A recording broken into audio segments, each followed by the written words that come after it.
How to add crypto widget to iPhone home screen. To get started, go ahead and open up the App Store application on your phone. Once you're here, go to the bottom right corner and tap on the search icon. In the search bar, type in the name of the application you want to download. For example, Crypto Widget.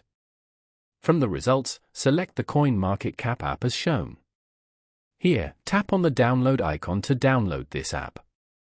After it is downloaded, tap on Open to open the app.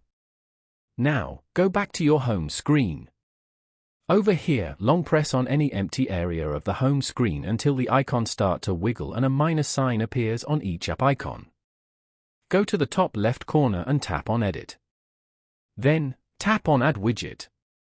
Here, scroll down and select CoinMarketCap as shown. Swipe to view and choose the layout that you want and then tap on Add Widget. You have now successfully added the CoinMarketCap widget to the home screen. Now, tap and hold the widget to set it up. Here, tap on Choose beside Coin. And then, select a coin from here. After that, tap on Done above. Following these steps, you can easily add crypto widget to iPhone home screen.